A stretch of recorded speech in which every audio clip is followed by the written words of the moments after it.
আসসালামু আলাইকুম। আমি আজকে রান্না করব দেশি মুরগির মাংস। দেশি মুরগির মাংসটা আসলে সবাই এত টেস্টি করে রান্না করতে পারে না।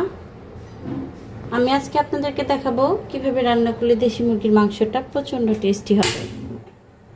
তো আমি আগে ফ্রাই প্যানে জাল ধরিয়ে দিলাম।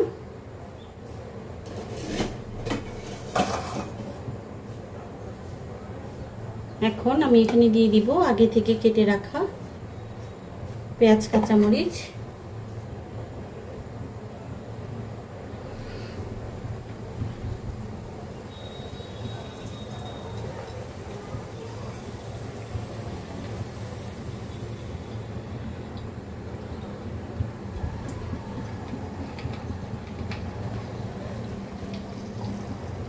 দেশি মুরগির মাংসতে আমাদের খেয়াল রাখতে হবে কোনোভাবে যেন তেলটা বেশি না হয়।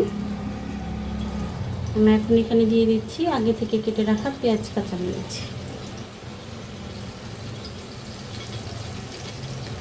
আমি এখানে 5টার মতো পেঁয়াজ দিয়ে দিলাম এবং সঙ্গে দিয়ে দিলাম কিছু কাঁচামরিচ।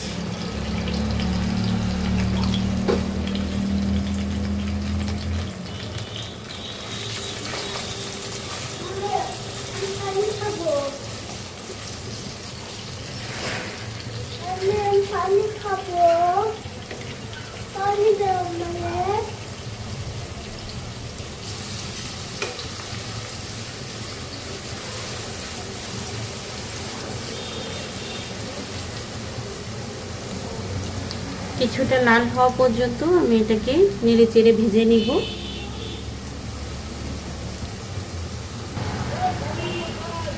আমি কিছুক্ষণ পর পর নেড়ে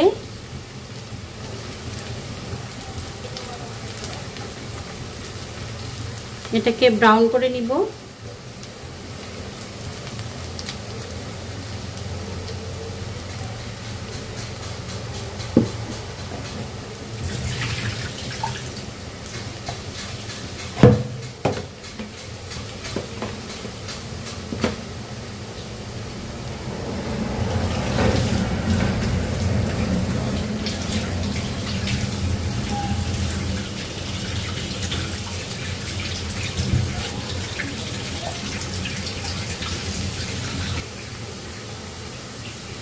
দেখতে পাচ্ছেন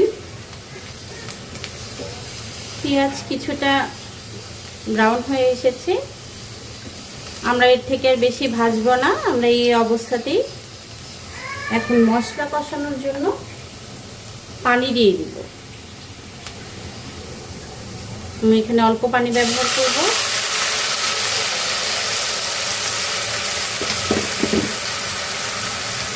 এখন আমি আস্তে আস্তে মশলা দিব। লবণ দিয়ে নিচ্ছি 1 চা চামচের মতো। লবণটা আমরা পরে পরিমাণ মতো স্বাদ বুঝে অ্যাড করব। এখন আমি দিয়ে দিচ্ছি আদা বাটা। আদা বাটা দিব 3 চা চামচের মতো। রসুন বাটা দিব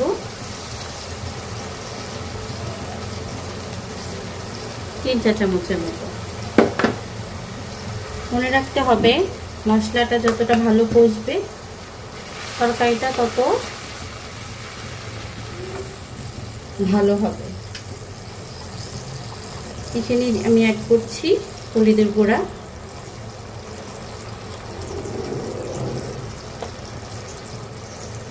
আমি এখানে প্রায় 1 কেজির মতো মাংসতে এই পরিমাণ মশলা ব্যবহার করব। আমি মরিচটা একটু কমই ব্যবহার করছি কারণ আমার বাচ্চারা ঝাল এতটা পছন্দ করে না। এখন দিয়ে দিচ্ছি অল্প একটু জিরা। জিরাটা মাংসতে একটু কমই লাগে, মাছের ক্ষেত্রে জিরাটা একটু বেশি প্রয়োজন হয়। জিরার পরিমাণটা একটু কম হলেও মাংসতে সমস্যা হয় না, বরঞ্চ টেস্ট আর একটু বেশি হয়।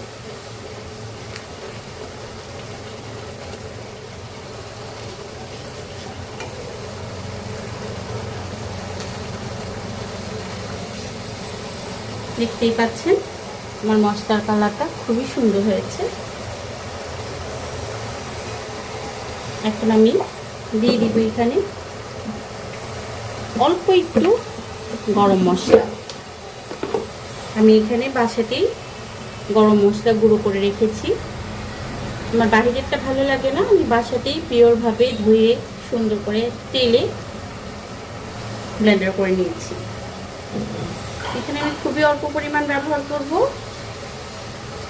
খুবই অল্প পরিমাণ, কারণ আমাকে রান্নার পরে আবারও একটু গরম মশলাটা ব্যবহার করতে হবে। এখন আমি মশলাটাকে খুব ভালো মতো নেড়ে চেড়ে কষিয়ে নিব। আমি গরম মশলাটাতে তেজপাতাও অ্যাড করেছি। মশলাটা একটু ঢেকে কষালে ঘ্রাণটা সুন্দর থাকবে।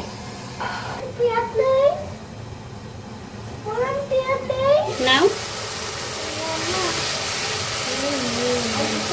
আমার মশলাটাতে অনেক সুন্দর কষে তেল উঠে গিয়েছে। এখন আমি এখানে অ্যাড করছি আগে থেকে ধুয়ে রাখা মুরগির মাংস।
এখন আমি ভালো করে নেড়ে চেড়ে মশলাটাকে মাংসের সাথে মিশিয়ে দিয়েছি। এখন আমি ঢেকে দিব। এই পর্যায়ে আমি চুলার আঁচটা কিছুটা কমিয়ে দিব, মিডিয়াম রাখবো।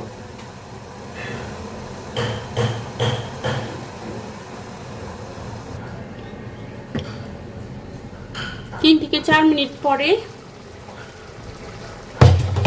আমি মাংসটাকে একটু নেড়ে দিব। দেখেন এখানে অনেকটা কিন্তু পানি উঠে এসেছে।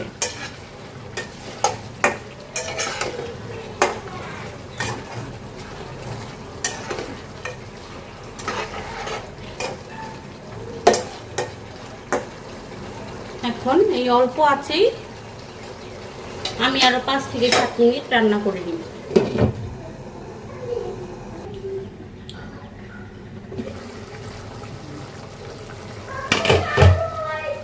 আমি কিন্তু তরকারিতে প্রচুর কম তেল ব্যবহার করেছি, তবুও আমার তরকারিটা অনেক বেশি মশলা অনেক বেশি অয়েলি হয়েছে। কারণ দেশি মুরগিতে একটা তেল থাকে যেটা স্বাস্থ্যের জন্যও ভালো। এভাবে আমি আরো কিছুক্ষণ রান্না করে নিব।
আমি এখন পর্যন্ত আমার গোশে এক ফোঁটাও পানি ব্যবহার করিনি।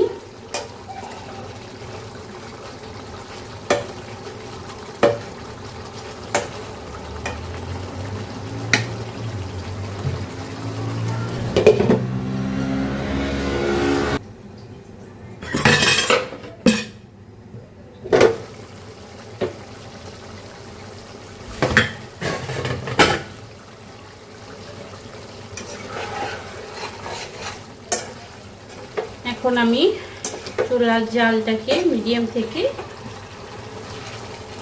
হাই করে নিব।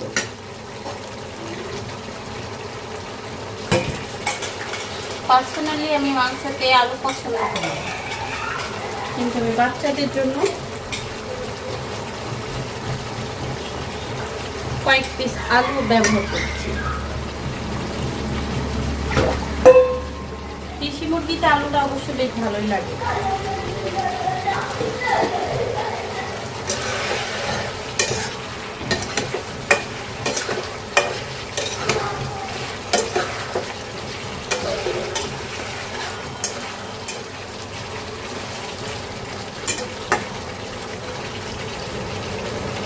এখন আমি চুলার আঁচ হাই অবস্থাতেই আরো 5 মিনিট রান্না করে নিব।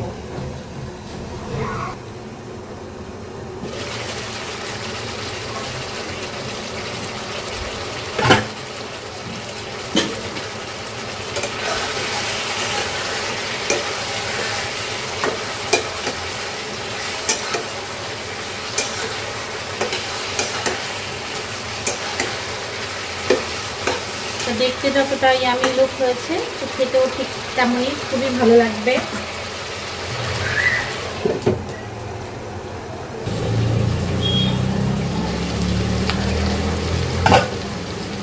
কষানো শেষ হয়ে গেলে আপনারা নিয়ে বুঝতে পারবেন, দেখবেন মাংসের গায়ে মশলাটা লেগে গেছে। এবং তেলটা বাহিরে চলে এসেছে। মাংসটা যত বেশিক্ষণ কষাবেন ততটাই ভালো লাগবে। এখন আমি এই অবস্থাতে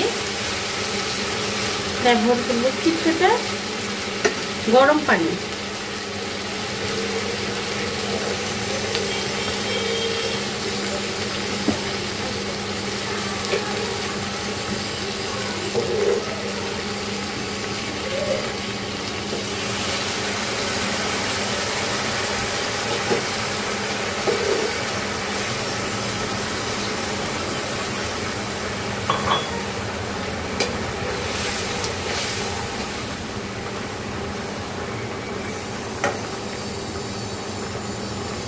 দেশি মুরগির মাংসের পাতলা ঝোলটা কিন্তু খেতে বেশ ভালো লাগে, কিন্তু আবার এত ঝোল দিলে মাংসের টেস্টটাই নষ্ট হয়ে যায়। এখন আমি এই অবস্থাতে অ্যাড করব কিছুটা গরম মশলা। আমি অলরেডি কিছুটা দিয়েছিলাম মশলা কষানোর সময়, বলেছিলাম পরে আরও খানিকটা দিব। আমি এতটুকু পরিমাণ গরম মশলা দিলেই এখানেই হয়ে যাবে। আমি মশলাগুলো কখনো আস্ত ব্যবহার করি না, খেতে ভালো লাগে না আমার, মুখে খাওয়ার সময় বেশ বিরক্ত বোধ হয়। আর এমনিতেও গরম মশলার গুঁড়াটা ব্যবহার করলে তরকারির টেস্টটা অনেক গুণ বেড়ে যায়। এখন আমি এই অবস্থাতে চুলার আঁচটা হাই রেখে আরও 7 থেকে 10 মিনিট রান্না করে নিব। আমি এখন দেখে নিব আমার তরকারি লবণটা ঠিক হয়েছে কিনা। দেখেন আমি কিন্তু খুব বেশি ঝোলও রাখিনি, আবার একদম কমও না। আমি লবণটা দেখে তরকারিটা নামিয়ে নিব। আমি ঝোল দেওয়ার পরে এটাকে 7 থেকে 10 মিনিট রান্না করেছি। আমার লবণটাও পারফেক্ট হয়েছে। আমি এখন এই অবস্থাতে চুলার আঁচটা বন্ধ করে দিব।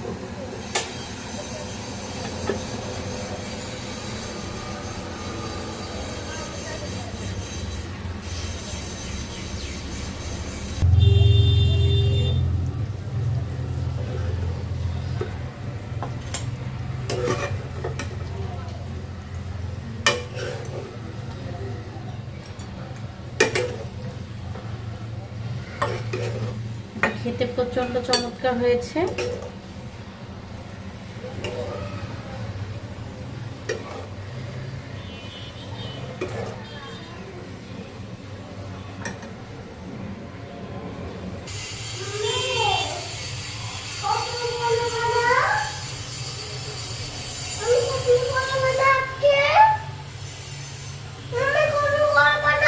সবাই অবশ্যই বাসায় একবার চেষ্টা করবেন।